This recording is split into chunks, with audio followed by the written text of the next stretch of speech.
ಕೊನೆಗೂ ಪಂಚಾಯತ್ ಚುನಾವಣೆಗೆ ಮುಹೂರ್ತ. ದೀರ್ಘಕಾಲದ ಕಾಯುವಿಕೆಗೆ ತೆರೆ ಎಳೆದ ಸರ್ಕಾರ. ಕೊನೆಗೂ ಕೂಡ ಪಂಚಾಯತ್ ಚುನಾವಣೆಗೆ ಮುಹೂರ್ತ ಫಿಕ್ಸ್. ದೀರ್ಘಕಾಲದ ಕಾಯುವಿಕೆಗೆ ತೆರೆ ಎಳೆದ ಸರ್ಕಾರ. ಕೊನೆಗೂ ಸ್ಥಳೀಯ ಸಂಸ್ಥೆಗಳ ಚುನಾವಣೆಗೆ ಮರು ಜೀವ ಬಂದಿದೆ. ವರ್ಷಾಂತ್ಯಕ್ಕೆ ತಾಲೂಕು ಜಿಲ್ಲಾ ಪಂಚಾಯತ್ ಚುನಾವಣೆ. ವರ್ಷಾಂತ್ಯಕ್ಕೆ ಈಗ ತಾಲೂಕು ಮತ್ತೆ ಜಿಲ್ಲಾ ಪಂಚಾಯತ್ ಚುನಾವಣೆ ಮಾಡಲಿಕ್ಕೆ ನಿರ್ಧಾರ ಮಾಡಿಕೊಂಡಿದ್ದಾರೆ. ಡಿಸೆಂಬರ್ ವೇಳೆಗೆ ಚುನಾವಣೆ ಪ್ರಕ್ರಿಯೆ ಸಾಧ್ಯತೆ ಕೂಡ ಇದೆ. ಪಂಚಾಯತ್ ರಾಜ್ ಸಚಿವ ಪ್ರಿಯಾಂಕ್ ಖರ್ಗೆ ಮಾಹಿತಿ ನೀಡಿದ್ದಾರೆ. ಚುನಾವಣೆ ತಯಾರಿ ಕುರಿತು ಈಗಾಗಲೇ ಚರ್ಚೆ ಮಾಡ್ತಾ ಇದ್ದೀವಿ. ಇಲಾಖಾ ಮಟ್ಟದಲ್ಲಿ ಚರ್ಚೆಯನ್ನ ನಡೆಸಿದ್ದಾರೆ ಸಚಿವರು. 2016 ಏಪ್ರಿಲ್ನಲ್ಲಿ ಕೊನೆಯದಾಗಿ ಚುನಾವಣೆ ನಡೆದಿತ್ತು.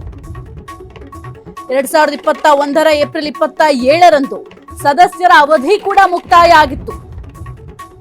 ಸುಮಾರು 5 ವರ್ಷಗಳಿಂದ ಚುನಾವಣೆಯನ್ನ ನಡೆಸೇ ಇರಲಿಲ್ಲ. ಇದೀಗ ಪಂಚಾಯತ್ ಚುನಾವಣೆಗೆ ಸರ್ಕಾರ ಮುಂದಾಗಿದೆ. ಕೊನೆಗೂ ಕೂಡ ಈ ಒಂದು ಪಂಚಾಯತ್ ಚುನಾವಣೆ ಏನಿದೆ, ಈ ಒಂದು ಚುನಾವಣೆಗೆ ಈಗ ಸದ್ಯಕ್ಕೆ ಮುಹೂರ್ತ ಫಿಕ್ಸ್ ಆಗಿದೆ. ಸುಮಾರು 5 ವರ್ಷಗಳಿಂದಲೂ ಕೂಡ ಈ ಒಂದು ಚುನಾವಣೆಯನ್ನ ನಡೆಸಲಿಕ್ಕೆ ಮನಸ್ಸೇ ಮಾಡಿರಲಿಲ್ಲ ನಮ್ಮ ನಾಯಕರು.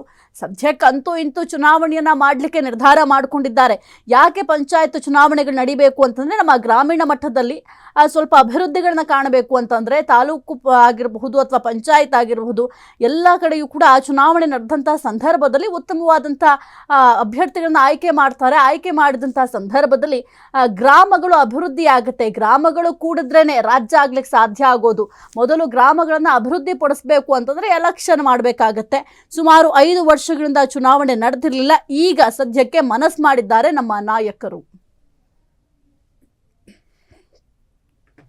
2021 ಏಪ್ರಿಲ್ 27ರಂದು ಸದಸ್ಯರ ಅವಧಿ ಮುಕ್ತಾಯ ಆಗಿತ್ತು.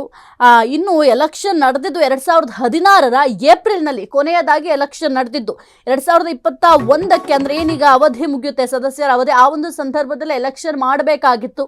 ಆದರೆ ಎಲೆಕ್ಷನ್ ಮಾಡಲಿಕ್ಕೆ ನಮ್ಮ ನಾಯಕರು ಒಲವು ಕೂಡ ತೋರಿರಲಿಲ್ಲ. ಸದ್ಯಕ್ಕೆ ಸುಮಾರು 5 ವರ್ಷಗಳಿಂದ ನಡೆಯದ ಚುನಾವಣೆಗೆ ಈಗ ಮುಹೂರ್ತ ಫಿಕ್ಸ್ ಆಗಿದೆ. ಕೊನೆಗೂ ಕೂಡ ಸ್ಥಳೀಯ ಸಂಸ್ಥೆಗಳ ಚುನಾವಣೆ ನಡೆಸಿ ಮರುಜೀವವನ್ನ ಕೊಡ್ತೀವಿ ಅಂತ ಈಗ ಮುಂದಾಗಿದ್ದಾರೆ. ನೋಡ್ಬೇಕಾಗತ್ತೆ ಯಾವಾಗ ಒಂದು ದಿನಾಂಕವನ್ನ ಫಿಕ್ಸ್ ಮಾಡ್ತಾರೆ ಅಂತ. ಸದ್ಯಕ್ಕೆ ಡಿಸೆಂಬರ್ ಸಂದರ್ಭದಲ್ಲಿ ಈ ಒಂದು ಚುನಾವಣೆ ಪ್ರಕ್ರಿಯೆ ನಡೆಯುವ ಸಾಧ್ಯತೆಗಳಿದ್ದಾವೆ.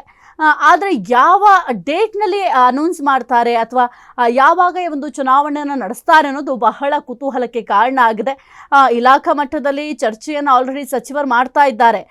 ಚರ್ಚೆ ಮಾಡಿ ಹೆಂಗಿರಬೇಕು ಸಿದ್ಧತೆಗಳು ಅದೆಲ್ಲದರ ಬಗ್ಗೆ ಕೂಡ ಸಾಕಷ್ಟು ಮಾಹಿತಿಯನ್ನು ಕೂಡ ಕಲೆ ಹಾಕಿದ್ದಾರೆ. ಯಾಕೆಂತಂದ್ರೆ ಈಗ ಚುನಾವಣೆ ನಡೆಸಬೇಕು ಅಂತಂದ್ರೆ ಅಷ್ಟು ಈಸಿ ಕೆಲಸ ಅಲ್ಲ. ಜೊತೆಗೆ ಈಗ ಚುನಾವಣೆ ಅಂತಂದ್ರೆ ನಾವು ಏನು ಯೋಚನೆ ಮಾಡ್ತೀವಿ ಅಂತಂದ್ರೆ, ಅಲ್ಲಿ ಮತದಾನ ಪ್ರಕ್ರಿಯೆ ನಡೆಯುವಂಥ ಸಂದರ್ಭದಲ್ಲಿ ಕೆಲವೊಂದಿಷ್ಟು ಭದ್ರತೆಗಳು ಈ ರೀತಿಯಾಗಿ ಲೆಕ್ಕಾಚಾರ ಮಾಡ್ತಾರೆ. ಆದರೆ ಅದೆಲ್ಲದಕ್ಕಿಂತಲೂ ಕೂಡ ಮುಖ್ಯವಾಗಿ ಚುನಾವಣೆ ನಡೀಬೇಕು ಅಂತಂದ್ರೆ ಆರ್ಥಿಕ ಪರಿಸ್ಥಿತಿ ಅನ್ನೋದು ಕೂಡ ಬಹಳ ಮುಖ್ಯ ಆಗುತ್ತೆ. ಚುನಾವಣೆ ಮಾಡಬೇಕು ಅಂತಂದ್ರೆ ಸಾಕಷ್ಟು ಖರ್ಚಾಗತ್ತೆ. ಅದೆಲ್ಲದರ ಲೆಕ್ಕಾಚಾರವನ್ನು ಕೂಡ ಮಾಡಬೇಕಾಗತ್ತೆ. ಸದ್ಯಕ್ಕೀಗ ಪಂಚಾಯತ್ ರಾಜ್ ಸಚಿವ ಪ್ರಿಯಾಂಕ್ ಖರ್ಗೆ ಅವರು ಈ ಒಂದು ವಿಚಾರಕ್ಕೆ ಸಂಬಂಧಪಟ್ಟಂತೆ ಮಾಹಿತಿಯನ್ನು ಶೇರ್ ಮಾಡಿಕೊಂಡಿದ್ದಾರೆ. ಇನ್ನು ಚುನಾವಣೆ ತಯಾರಿಯ ಕುರಿತು ಈಗ ಆಲ್ರೆಡಿ ಚರ್ಚೆ ಕೂಡ ಮಾಡಲಾಗಿದೆ ಅಂತ ಕೂಡ ಹೇಳಿದ್ದಾರೆ. ಹಾಗಾಗಿ ಡಿಸೆಂಬರ್ ಅಂತ್ಯದಲ್ಲಿ ಏನಾದರೂ ಚುನಾವಣೆ ನಡೆಯುತ್ತಾ ಅಂತ ನೋಡಬೇಕಾಗತ್ತೆ. ಕೊನೆಗೂ ಕೂಡ ಪಂಚಾಯತ್ ಚುನಾವಣೆಗೆ ಮುಹೂರ್ತ ಅಂತೂ ಫಿಕ್ಸ್ ಆಗಿದೆ. ಈಗ ಗ್ರಾಮ ಮಟ್ಟದಲ್ಲಿ ಅಭಿವೃದ್ಧಿ ಆಗಬೇಕು, ಜನರು ಅಭಿವೃದ್ಧಿಯನ್ನು ಕಾಣಬೇಕು. ಈಗ ನಾವು ಅಭಿವೃದ್ಧಿ ಹೊಂದಿದ ರಾಷ್ಟ್ರ ಅಂತ ಅನ್ನಿಸ್ಕೊಳ್ಬೇಕು ಅಂತಂದರೆ ಗ್ರಾಮ ಮಟ್ಟದಲ್ಲಿ ಒಂದು ಭದ್ರತೆಯನ್ನು ಕಾಪಾಡ್ಕೊಳ್ಬೇಕಾಗತ್ತೆ.